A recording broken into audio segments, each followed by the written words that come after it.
Bloated, everybody, and if you are a college football fan, go ahead, hit the like and subscribe button. That is all we do here every single day. And don't forget to send gear to represent your team to be on my back wall forever. All you have to do is send your gear. It can be a shirt, a mini helmet, a jersey, a cup, whatever you want to send to this address. P.O. Box 360, Liberty, South Carolina 29657. People have already sent me a lot of great stuff. It's on my back wall, but I still need more. Alright, so I'm in the car line to pick up my kids, but I just heard some big time news, so I had to make a video. The SEC has instructed that the Georgia and Oklahoma game for 2023 be canceled. This is big time news, and it actually coincides with what Brett Yormark has said in the past, that they want to work with Texas and Oklahoma for them to exit the Big 12 sooner rather than later. So putting that all together, it does seem like that Texas and Oklahoma will be headed to the SEC in 2023. Now, it is Pete Thamel that is reporting this, so highly reliable source. It's not totally unexpected, but it's still big time news. So what we're looking at is any type of Texas versus SEC team or Oklahoma versus SEC team is going to be scrapped for now. However, they are still joining the SEC, so those games still could be played, but they would be played as conference games, not as non-conference games. So that would open up another non-conference game slot. So this could really mess up some schedules, and I don't know how far in advance Big 12 schedules their schedules as well. I don't think it's that too far in advance, so it might not mess them up. Same thing with the SEC.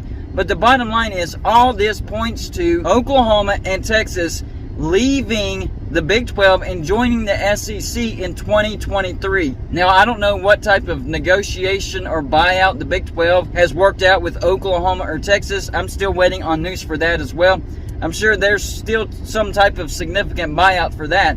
But it's really looking like that Oklahoma and Texas are going to be SEC members next year. Not 2 years from now, not 2025, 2026, next year, 2023. And what's really cool is we just saw Alabama at Texas, and that was actually a really, really good game. And hopefully Texas is competitive in the SEC. And, you know I do horns down all the time and I disrespect, but it's just trash talk.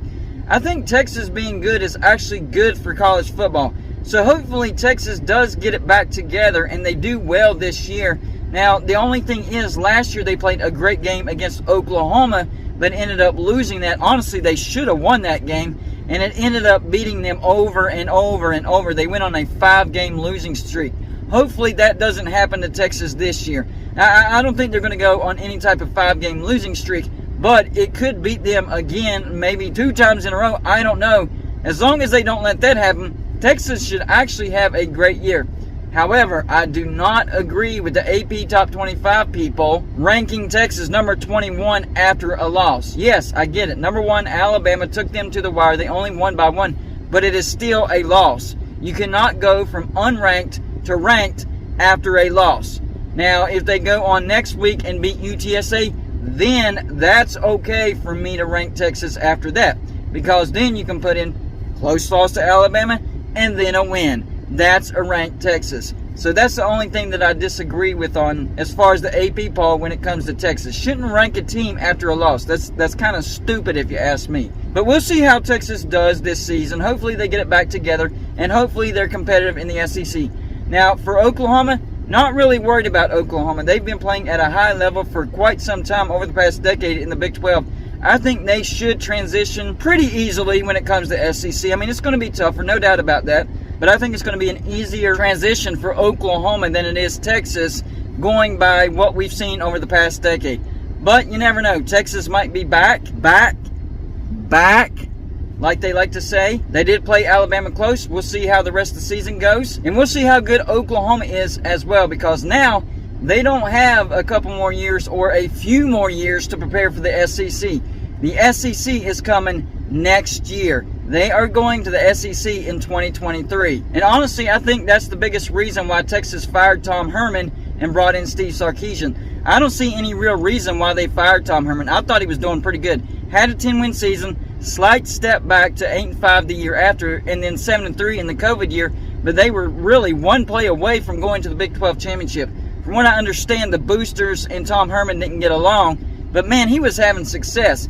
And they knew that Texas was going to the SEC when they fired him. I think that's the main reason. You cannot tell me that they did not know that they were going to the SEC when they fired him. So you bring in Steve Sarkisian, who's an Alabama assistant, so he knows the SEC, and they were hoping for an easy transition into the SEC. Kind of like what West Virginia did. They brought in Dana Holgorsen, a Big 12 guy, hoping that that would be an easy transition into the Big 12.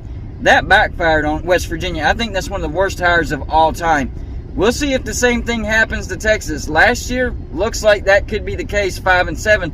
But this year, going toe-to-toe with Alabama, only a 1-point loss, see how the rest of the season goes. But that decision right there could bite Texas in the rear end and actually make it worse for them in the SEC. Y'all let me know in the comments section what you think about Texas and Oklahoma going to the SEC in 2023.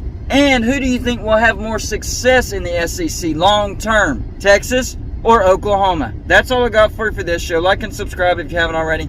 And I'll see you on my next show.